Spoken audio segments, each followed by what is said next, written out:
বিদায় মানুষ আসবে, মানুষ যাবে। একটা দিন, গতকাল দিন, আজকের এই দিন মেঘাচ্ছন্ন, হয়তো আগামীকাল সূর্যালোকে পরিপূর্ণ থাকবে। ধন্যবাদ আমাদের পুলিশ সুপার, টাঙ্গাইল জেলার পুলিশ সুপার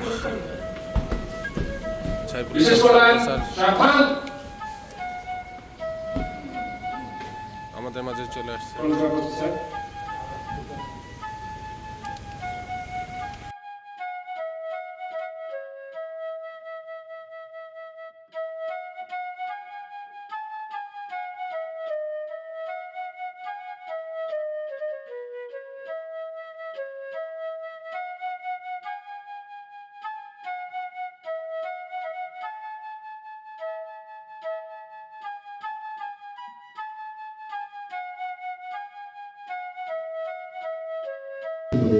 অত্যন্ত সম্মানজনক এবং ভালো একটা অবস্থা নিয়ে গেছে। তো স্যারের এই সংক্ষিপ্ত টাঙ্গাইল জেলার কর্মকাণ্ড আমরা আশা করব স্যার বাংলাদেশ সরকার স্যারকে অত ভালো একটা জায়গায় এর যে গুরুত্বপূর্ণ দায়িত্ব দিয়েছেন স্যার। সম্ভবত স্যার আজকে শেষ কর্মদিবস টাঙ্গাইল জেলায়। তো আজকের এই বিষয় বিদায়ী সংবর্ধনা অনুষ্ঠানে আমি যদি বলি, বলতে গেলে অনেক কিছু বলা লাগে, সব যেহেতু সময় নেই সেহেতু আমি একেবারে সংক্ষিপ্ত কিছু কথা বলবো। কেন্দ্রীয় হাসপাতালে ছিলেন, যে কোনোভাবে সৌভাগ্যক্রমে স্যারের সাথে চাকরি করার মতো ভাগ্য হয়েছে, সৌভাগ্য হয়েছে। স্যার এবং মাঠে ছড়াই দিচ্ছে স্যার নিজে থেকে।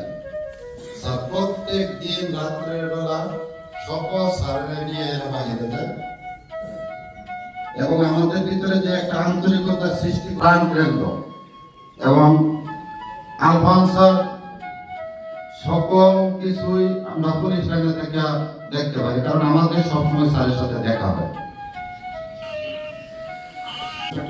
এবং আমার সহকর্মীবৃন্দ, আসসালামু আলাইকুম। আজকে যে স্যারের বিদায় উপলক্ষে আমরা দুটো কথা বলার সুযোগ পেয়েছি। স্যার অত্যন্ত একজন মানবিক এবং ফোর্স বান্ধব অফিসার ছিলেন। স্যার সর্বত্রই স্যার চেষ্টা করতেন ফোর্সের সাথে মিলেমিশে কাজ করার জন্য, এবং স্যার সবসময় ফোর্সের পানিশমেন্ট দেওয়ার বিপক্ষে ছিলেন। কখনোই স্যার চাইতেন না যে আমার ফোর্স পানিশমেন্টের আওতায় আসুক। সবসময় স্যার ক্ষমাশীল ছিলেন।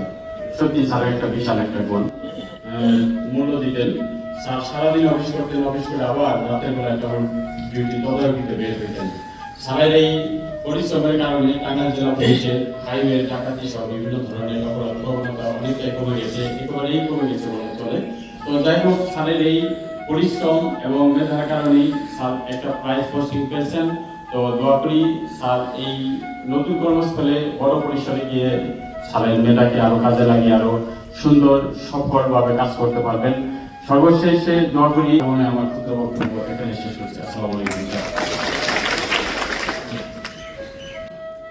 বিদায় শব্দ বড় কষ্টের, কলকাতায় ভাই তার চেয়ে বড় ব্যথার শব্দ কান্নায়। স্যার ইতিপূর্বে কেন্দ্রীয় পুলিশ হাসপাতালে কর্মরত ছিলেন। বদলিজনিত বিদায় উপলক্ষে উপস্থিত বিদায় অতিথি, উপস্থিত টাঙ্গাইল জেলা পুলিশের ঊর্ধ্বতন কর্মকর্তাবৃন্দ এবং সকল পুলিশ সদস্যবৃন্দ, আসসালামু আলাইকুম।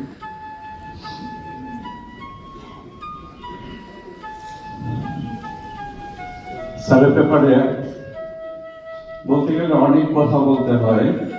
আজ এই বিদায় লোকে ভারাক্রান্ত বিদায় বলতে হচ্ছে। স্যারের 4 মাসে বিভিন্ন কর্মকাণ্ডে কোনটা রেখে কোনটা করব তার ভাষা নেই। স্যার যখন পূজার সময় বিভিন্ন পূজা মণ্ডপ পরিদর্শনে যেত,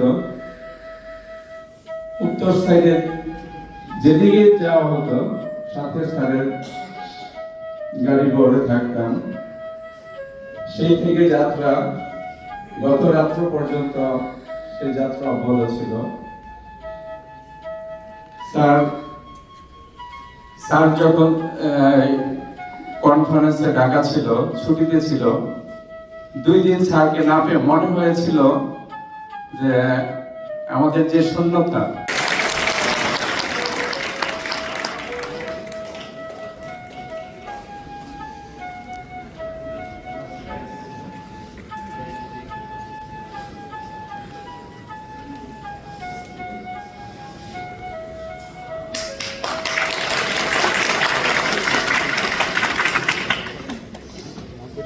সুপার জনাব মোহাম্মদ সাইফুল ইসলাম সাতু বিপিএম সাহেব স্যারকে তার আমাদের সকলের উদ্দেশ্যে বক্তব্য রাখার জন্য বিনীত অনুরোধ করছি।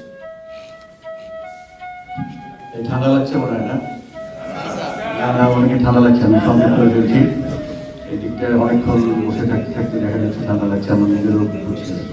আজকের এই আমাকে সম্মাননা দেওয়ার সর্বশেষ সভায় আমার প্রিয় constable Naik, ASI, ATSI, sub inspector, sergeant, inspector, SP, additional SP সহ সকল পর্যায়ের সকল সদস্য কর্মকর্তাবৃন্দ, আমার বিদায়ী সালাম গ্রহণ করুন। আসসালামু আলাইকুম।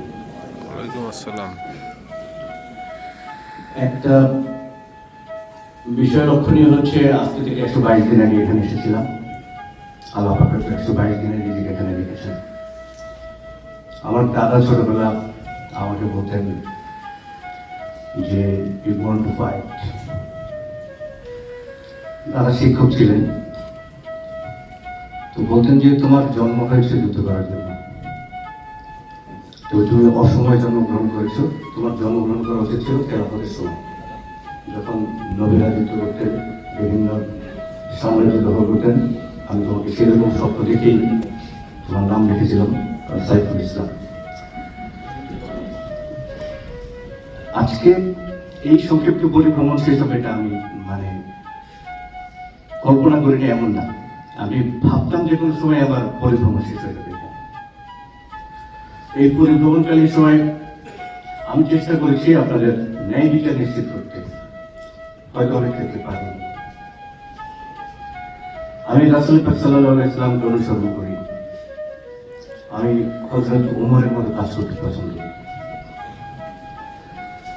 আমি চাইব টাঙ্গাইল জেলা পরিষদ সদস্য হযরত ওমরের মতো কাজ করতে। বিদায় মানুষ আসবে, মানুষ যাবে। একটা দিন, গতকাল দিন, আজকের এই দিন মেঘাচ্ছন্ন, হয়তো আগামীকাল সূর্যালোকে পরিপূর্ণ থাকবে। 1 মাস পর হয়তো এই পোশাক পরতে হবে না, গরমের কারণে ফ্যান থাকতে হবে। এটাই দুনিয়া। এটাকে কখনো কষ্ট হিসেবে নেওয়া যাবে না। আল্লাহ পাক আমাদের সৃষ্টি করেছেন, সকল দিন যেমন সময় নয়, সকল চাওয়া পাওয়া, সুখ শান্তি, সকল প্রত্যাশা সবসময় একরকম যায় না। আমি টাঙ্গাইলে যদি সফল হয়ে থাকি, আমি চট্টগ্রামে গিয়ে কতটুকু সফল হবো সে নিশ্চয়তা বলা যাচ্ছে না, কত আল্লাহ জানে কতটুকু সফল হবো। আমাকে চেষ্টা করতে হবে। টাঙ্গাইলের এই সময়কালে আমি যতটুকু সময় ছিলাম, একটা খারাপ সময় এসেছিলাম। বাংলাদেশ পুলিশ একটা দুঃসময়ের মধ্যে চলমান ছিল, প্রত্যেকের মধ্যে ভয় ছিল, মানুষ এবং পুলিশ এক ব্যাপক দূরত্ব ছিল। আমার পুলিশ সদস্যরা সাধারণ মানুষের সামনে নিজেকে প্রকাশ করতে বিব্রত বোধ করতেন, নিজেকে গুটিয়ে রাখতে চেষ্টা করতেন। সেই জায়গা থেকে এসে একজন পুলিশ সুপার হিসেবে আমার দায়িত্বটা ছিল বিভিন্নমুখী। একদিকে নিজের বাহিনীকে মনোবল ফিরিয়ে আনা, অন্যদিকে জনগণের মধ্যে শান্তি শৃঙ্খলা এবং আস্থা ফিরিয়ে আনা। এই দুইটা কাজ করা একজন মানুষের পক্ষে অসম্ভব। আমি যে প্রত্যাশা রেখেছিলাম, আমি যে পরিকল্পনা করেছিলাম, আপনারা সকলে সেই পরিকল্পনা সাড়া দিয়েছেন, সকল সদস্য, সকল কর্মকর্তা।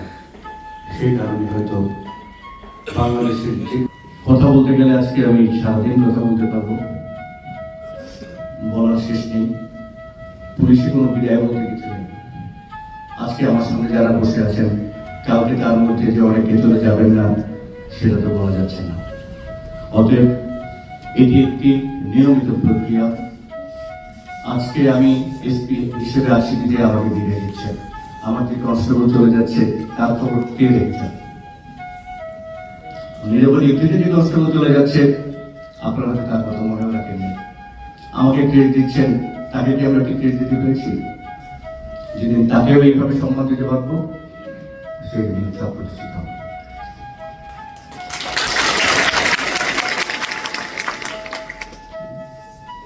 অতএব কখনোই মন খারাপ করা যাবে না। চলমান প্রক্রিয়ার মধ্যে নিজেকে মানিয়ে নিতে হবে। আমি শুধু একটা জিনিস ধারণ করি, আমি পুলিশের এই জেলায় অভিভাবক ছিলাম। আমার পুলিশ সদস্যকে যদি কিছু বলতে হয় আমি বলবো, অন্য কারো কিছু বলার কোনো অধিকার নেই। আমি আগে থাকবো, আমার গায়ে আগে থাকবে। আমার পুলিশকে যদি কোনো একটা রাগও করতে হয় আমি অন্য কাউকে আমি করতে দেবো না। আপনারা দেখেছেন কোর্টে যে ঘটনা ঘটেছিল, দেখেছেন আমি আপনাদের সম্মান রক্ষার চেষ্টা করছি এবং আমি যেখানেই যাই আমার পুলিশের সম্মান রক্ষা করার চেষ্টা হবে। আমার পুলিশের কনস্টেবল যত শক্তিশালী হবে আমি তত শক্তিশালী হবে। আমার কাজ নিজেকে শক্তিশালী করে না, পুলিশ বাহিনীকে শক্তিশালী করে। পুলিশ বাহিনীকে শক্তিশালী করতে হলে সর্বপ্রথম কনস্টেবল থেকে শক্তিশালী করতে হবে। যেহেতু আমাদের কনস্টেবলদেরকে শক্তিশালী করতে হবে, কনস্টেবলদেরকেও নিজ যোগ্যতায় এবং নিজ দায়িত্বে এমন একটা উচ্চতায় যেতে হবে, এমন মানসিক শক্তি রাখতে হবে, এমন সততা থাকতে হবে আপনাকে যেন মানুষ অনুসরণ করে, সেই দিনই পুলিশ শক্তিশালী হবে। আমি সেই পুলিশ বানাতে গিয়েছিলাম যেটা প্রত্যেকটা পুলিশকে দেখে আশেপাশের মানুষ বলবে ওনার মতো হোক, ওনার মতো একজন ভালো মানুষ হোক, উনি একজন পুলিশ কনস্টেবল কিন্তু একজন অসাধারণ মানুষ। আমি সেই আলোকিত মানুষ চাই। বাংলাদেশ পুলিশের যত আলোকিত মানুষ হবে বাংলাদেশ পুলিশ তত শক্তিশালী হবে। বাংলাদেশ পুলিশের প্রত্যেকটা সদস্যই ইমামতি করার যোগ্যতা অর্জন করতে হবে। ন্যায়ত আমি চাই সেই পুলিশ বাংলাদেশে হোক। আমি আপনাদের কল্যাণ চেয়েছিলাম, কল্যাণার্থে কাজ করতে চেয়েছিলাম এবং আমার যে কথাটা ছিল আনন্দের মধ্যে কাজ করা, আমি চেষ্টা করেছি আপনাদের আনন্দের মধ্যে কাজ করতে আপনারা পারেন। কতটুকু সফল হয়েছে জানি না, আমি ব্যক্তিগতভাবে না বলতে শিখিনি না। মামুন কিংবা রাসেল বলল যে অনেক রাগ করতে গিয়েছি, আমি নিষেধ করেছি। আমি চিন্তা করেছি আমার ছেলে বা মেয়ে যখন একটা ভুল করে তো রাগটা তো বেশি করা যায় না। আমার প্রত্যেক কনস্টেবলকে আমি এরকম ভাবে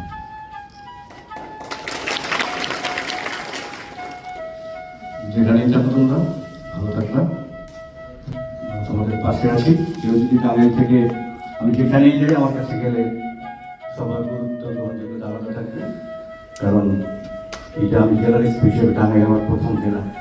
অতএব টাঙ্গাইল জেলার গুরুত্ব সবসময় অনন্য, অসাধারণ এবং অনবদ্য। আমি যেখানেই থাকবো টাঙ্গাইলের স্মৃতি বহন করে সামনে এগিয়ে নিয়ে যাবো। যারা চাকরি করেছেন আমাদের এখানে যারাই আমার সাথে চাকরি করেছে তাদের আমাকে বলে গেছেন চাকরি করেছিলাম, আমি সর্বোচ্চ করার চেষ্টা করবো। যা পারেনি তার জন্য ক্ষমা প্রার্থী। যদি অন্তরে কোনো জায়গা করে নিতে পারি মালিকের দরবারে দোয়া করবেন। সবাই পরিবার সব ভালো থাকুন। আসসালামু আলাইকুম।